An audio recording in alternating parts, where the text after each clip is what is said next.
কল্পনা করুন আপনার পাশের বাড়ির কেউ একজন ব্যাংকের কোটি কোটি টাকা মেরে বিদেশে পালিয়ে গেল, আর সে ব্যাংকের টাকা শোধ করার জন্য পুলিশ এসে আপনার পকেট থেকে জোর করে টাকা ছিনিয়ে নিয়ে যাচ্ছে।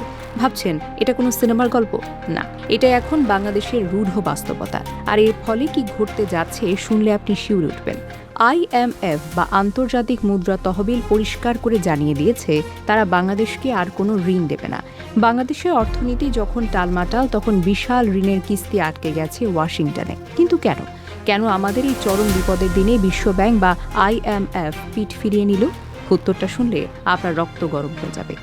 IMF এটি বলছে এদেশের সাধারণ মানুষের ট্যাক্সের টাকা দিয়ে সরকার নাকি বড় বড় ব্যাংক চোর আর লুটেরাদের পকেট ভরছে। অর্থাৎ এস আলমের মতো লুটেরারা ব্যাংক খালি করবে, আর সেই ব্যাংক বাঁচাতে সরকার আপনার আমার রক্ত পানি করা টাকা বিলিয়ে দিবে। এই মগের মূল্যক IMF আর মেনে নিতে পারছে না, তাই তাদের এই কঠিন সিদ্ধান্ত। প্রিয় দর্শক, আজকের ভিডিওতে আমরা ব্যবচ্ছেদ করব কিভাবে কতিপয় লুটেরারা পাপের বোঝা এখন আপনার আমার কাঁধে এসে পড়েছে এবং কেন আপনার ঘরের বাতি নেভানো হতে যাচ্ছে। শেষ পর্যন্ত সাথেই থাকুন, কারণ তথ্যগুলো আপনার জীবনকে সরাসরি প্রভাবিত করবে। ওয়াশিংটনের বসন্তকালীন সভা থেকে আমাদের জন্য কোনো সুসংবাদ নেই আপাতত। অর্থমন্ত্রী আমির খসরু মাহমুদ চৌধুরী 14 জনের বিশাল বহর নিয়ে গিয়েছিলেন ডলারের বস্তা আনতে, কিন্তু ফিরছেন খালি হাতে। IMF পরিষ্কার শর্ত দিয়েছেন রাজস্ব খাত আর ব্যাংকিং খাতে সংস্কার আনুন। সহজ ভাষায় বললে, ব্যাংক থেকে যারা টাকা চুরি করেছে তাদের ধরুন এবং অহেতুক খরচ কমান। কিন্তু সরকার কি করল? তারা সংস্কার তো করলই না, উল্টো এমন কিছু আত্মঘাতী সিদ্ধান্ত নিল যা IMF এর বিরক্তির মাত্রা চরমে নিয়ে গেছে। IMF দেখেছে আমাদের ব্যাংকিং সিস্টেম এখন ICUতে। হাজার হাজার কোটি টাকা পাচার হয়ে গেছে, অথচ সরকার সেই পাচারকারীদের বিচার না করে সাধারণ জনগণের জমানো টাকা দিয়ে ব্যাংকগুলোকে বাঁচিয়ে রাখার ব্যর্থ চেষ্টা করছে।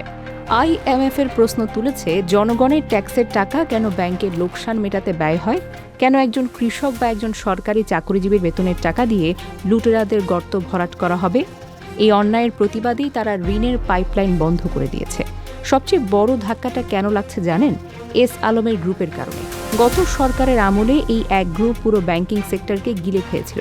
ইসলামী ব্যাংক সহ ডজনখানেক ব্যাংক তারা সেলফ লুট করেছে। মানুষ আশা করেছে জুলাইয়ের গণঅভ্যুত্থানের পর এই লুটেরারদের বিচার হবে, কিন্তু কি আশ্চর্য, বর্তমান সরকার নাকি আগের অধ্যাদেশ বাতিল করে সেই এস আলমকে আবার ব্যাংকগুলোতে ফিরিয়ে দেওয়ার পায়তারা করছে। ইসলামী ব্যাংকে যেখানে দক্ষ লোক থাকার কথা, সেখানে চলছে দলীয়করণের নোংরা খেলা। IMF এই বিষয়টিকে সরাসরি দুর্নীতির তোষণ হিসেবে চিহ্নিত করেছে। তারা বলছে, যে দেশে সরকার প্রকাশ্যে লুটেরারদের পক্ষ নেয় সে দেশে আমরা ঋণের টাকা দেব কেন? কারণ IMF জানে তারা লোন দিলেও সেই টাকা সাধারণ মানুষের উপকারে আসে না, বরং আবার কোনো পাচারকারীর অ্যাকাউন্টে চলে যাবে। লুটেরাদের এই তোষণ নীতির কারণেই আজ হাজার হাজার কোটি টাকার জরুরি লোন আটকে গেছে। এখন প্রশ্ন আসতে পারে, এই লোন না পেলে আমার কি ক্ষতি? ভাই, ক্ষতিটা আপনার ড্রয়িং রুম আর রান্নাঘরে। মধ্যপ্রাচ্যে যুদ্ধের দামামা বাড়ছে, আন্তর্জাতিক বাজারে তেল, গ্যাস আর সারের দাম লাফিয়ে বাড়ছে। সরকারের হিসাব মতে আগামী 4 মাসে জ্বালানি আর সার আমদানিতে আমাদের লাগবে অন্তত $300 কোটি বা 35,000 কোটি টাকা। আমাদের হাতে কি এত টাকা আছে? একদমই না।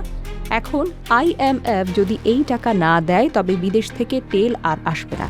ইস্টার্ন রিফাইনারি ইতিমধ্যে বন্ধের পথে। বিদ্যুৎ কেন্দ্রগুলো জ্বালানির অভাবে স্তব্ধ হয়ে যাবে। এর মানে কি? এর মানে হলো দিনে 10 থেকে 15 ঘন্টার ভয়াবহ লোডশেডিং। ফ্যাক্টরি বন্ধ হয়ে যাওয়া, উৎপাদন কমবে আর জিনিসের দাম যেন আকাশ ছুঁয়ে ফেলবে।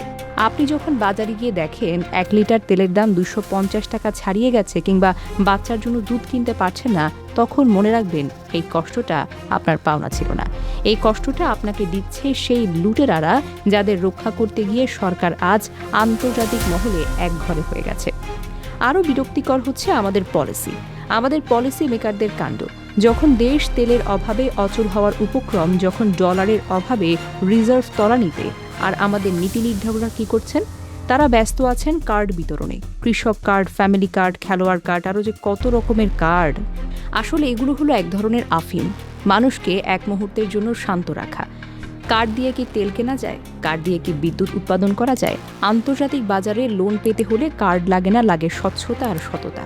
সরকার সাধারণ মানুষকে কার্ড ধরিয়ে দিয়ে ভাবছে সব ঠিক হয়ে যাবে, কিন্তু বাস্তব সত্য হলো বাজারে গেলে ওই কার্ড দিয়ে আপনি সস্তায় পণ্য পাবেন না, কারণ বাজারে পণ্যই থাকবে না।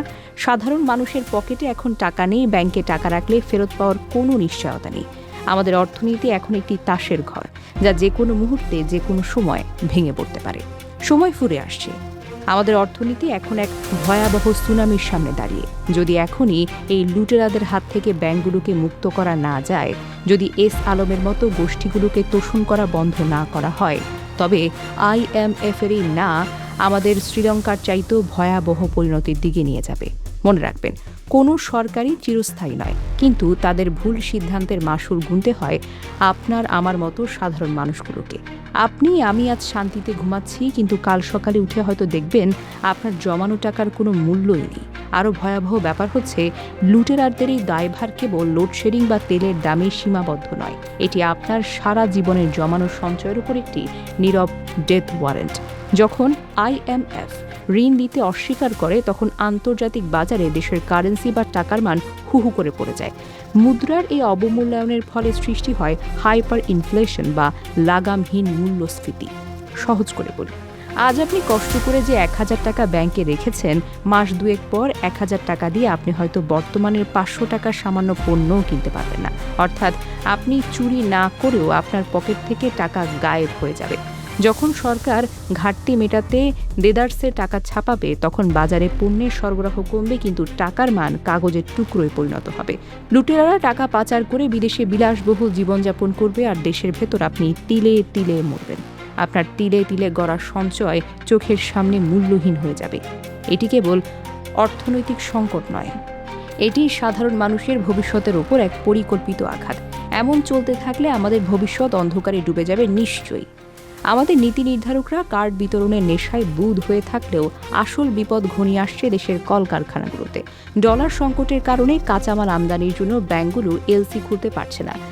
IMF এর এই 35,000 কোটি টাকার ঋণ না পাওয়ার শর্ত হল দেশের ছোট বড় হাজারো ফ্যাক্টরির চাকা বন্ধ করে দেওয়া। একবার ভেবে দেখুন তো, যদি ফ্যাক্টরি কাঁচামাল না বানায় বা লোডশেডিংয়ের কারণে উৎপাদন করতে না পারে, তবে মালিক পক্ষ কি সবার আগে কি করবে? তারা শুরু করবে ছাঁটাই প্রক্রিয়া। মধ্যবিত্ত নিম্নবিত্ত পরিবারের একমাত্র উপার্জনক্ষম ব্যক্তিটি যখন চাকরি হারাবেন, তখন সেই পরিবারগুলো কোথায় গিয়ে দাঁড়াবে? আন্তর্জাতিক সংস্থাগুলো যখন মুখ ফিরিয়ে নেয়, তখন সরকার বিনিয়োগ বা FDI আসা সরাসরি বন্ধ হয়ে যায়। ফলে নতুন কর্মসংস্থান তো দূরের কথা, বরং বর্তমানে যারা কর্মরত আছেন তাদের উপরও নেমে এসেছে ছাঁটাইয়ের খড়গ। এই লুটেরাদের তোষণ করতে গিয়ে সরকার কি তবে পুরো একটি প্রজন্মকে বেকারত্বের অন্ধকারে ঠেলে দিচ্ছে? এখন সময় এসেছে প্রশ্ন করার, কেন লুটেরাদের দায় আমরা মেনে নেব? কেন সংস্কারের বদলে এই লুটতরাজকে প্রশ্রয় দেওয়া হচ্ছে? আপনার মতামত কি? সরকার কি পারবে এই সংকট কাটিয়ে উঠতে, নাকি আমরা এক দীর্ঘস্থায়ী অন্ধকারে তলিয়ে যাচ্ছি? আপনার মূল্যবান মতামত অবশ্যই কমেন্ট বক্সে লিখুন। ভিডিওটি শেয়ার করে অন্যকে এই ভয়াবহ সত্যটি জানতে সাহায্য করুন। মনে রাখবেন, অর্থনীতি কেবল খাতা কলমের হিসাব নয়, এটি আমাদের ডাল ভাতের অধিকার।